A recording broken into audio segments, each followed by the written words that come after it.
Good morning. Are you going through something that you can't wrap your head around? Has something happened to you that you don't understand and you're really struggling with it? I try my best to always think of someone else that's worse off than I am. Pastor Doug was telling us that he went right to Job when he lost his wife and daughter in a car accident. He dug in and studied him because Job had lost everything he owned plus all his children in one day. So have you learned to run to the Bible when the world's beating you down? Have you learned to dig in and find the Bible verses that help you in your difficult situations? I've learned the Bible's here to help us through this life, and when we learn to continue to run to it instead of worldly things, our lives will start getting better and better. When I was turning my life around and changing my ways, the devil came at me pretty hard, and I know God was testing me to see how I'd act. This happened to me while I was still working on changing my life around, but I do believe God tests our hearts. I had a woman say some pretty rotten things about me on Facebook, and my immediate reaction was to get in my car, drive to her, and freak out on her like I used to. But it was like God slapped me right in the head, and I could hear him say, "Did you come this far to have a hateful person like that make you go back to your old ways?" I immediately said, "Lord, I can't do this on my own. Please help me."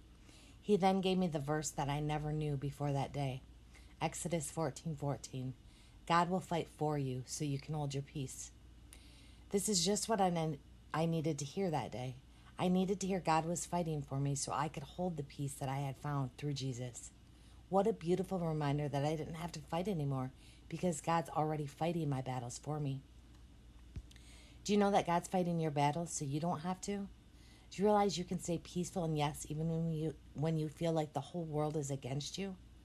We have to learn to be obedient and start telling our flesh no and our God yes. We need to remember that we have the Holy Spirit to help guide us through this world.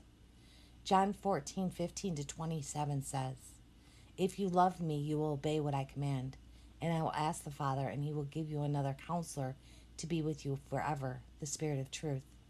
The world cannot accept him because it neither sees him nor knows him, but you know him, for he lives with you and will be in you. I will not leave you as orphans. I will come to you. Before long, the world will not see me anymore, but you will see me. Because I live, you also will live. In that day, you will realize that I am in the Father, and you are in me, and I am in you. Whoever has my commands and obeys them, he's the one who loves me. He who loves me will be loved by my Father, and I too will love him and show myself to him."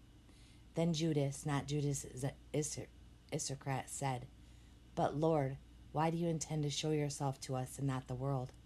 Jesus replied, "If anyone loves me, he will obey my teaching. My Father will love him, and he will come to him and make our home with him. He who does not love me will not obey my teaching. These words you hear are not my own. They belong to the Father who sent me. All this I have spoken while still with you, but the Counselor, the Holy Spirit, whom the Father will send in my name, will teach you all things and will remind you of everything I have said to you. Peace I leave with you. My peace I give you. I do not give to you as the world gives. Do not let your hearts be troubled, and do not be afraid." When we learn that the Bible is the truth and we have the Holy Spirit in us, we realize that no matter what the world throws at us, we can stay peaceful. So start that personal relationship with Jesus so you know where to run when the devil comes knocking. Straight from God through Dawn Marie. Love you all and have a blessed Tuesday.